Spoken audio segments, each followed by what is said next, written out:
You're joining us on NewsX Explained. I'm Uday Pratap Singh. We are now shifting our focus to the United States' dramatic expansion of tariffs on imports in the recent months under an America First trade policy. These tariffs, which act as taxes on imported goods, affect dozens of countries and industries.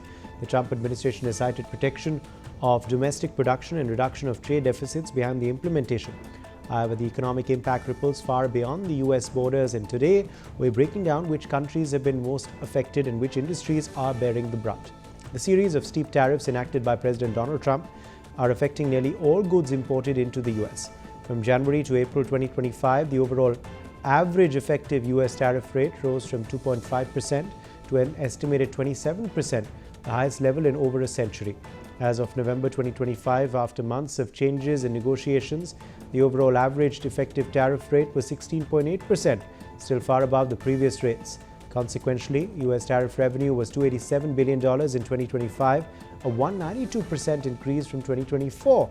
Now, while the stated goal was to protect U.S. industries, bring manufacturing back home and shrink trade imbalance, in reality, these tariffs have reshaped global trade routes, disrupted supply chains, and hit some countries far harder than others.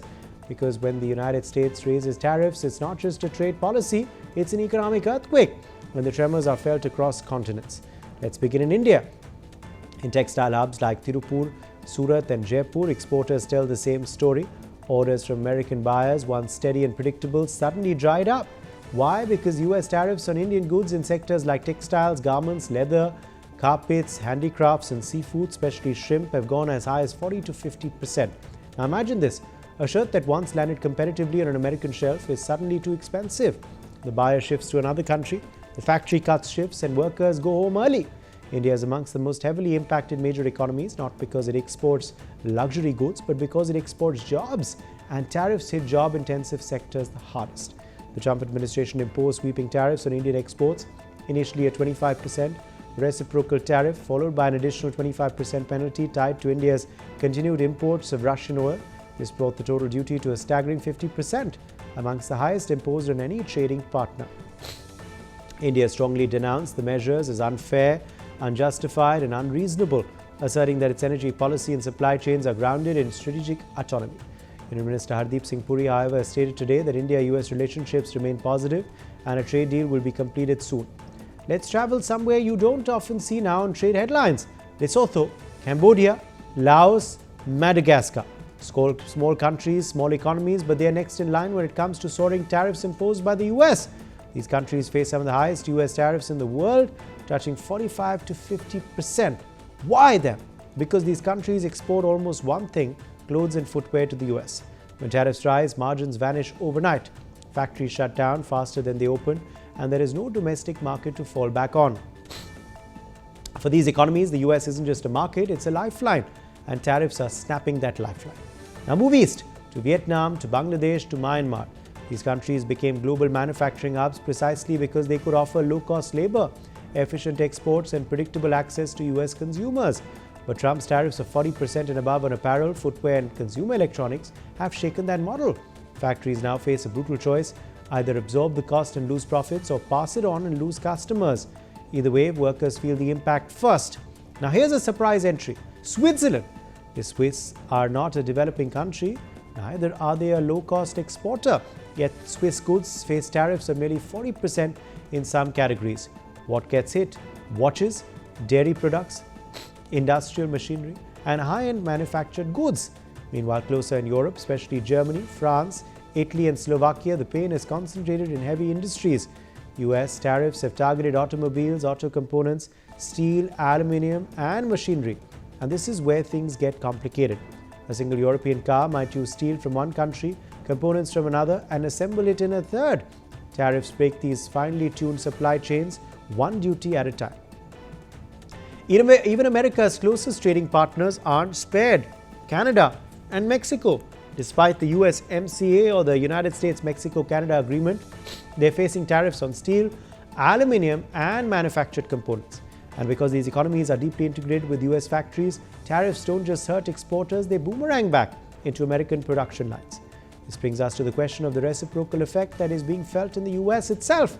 Studies have shown that tariffs have increased expenses and reduced earnings for companies, while also increasing costs for households. Job growth has slowed significantly in 2025.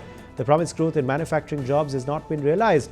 Corporate bankruptcy in the US has increased to the highest level since 2010. However, although many economists and economic research bodies predicted slower growth and even a possible recession due to the tariffs, US GDP has continued to grow, which has partially been attributed to the US president's backtracking of the initial high tariff rates.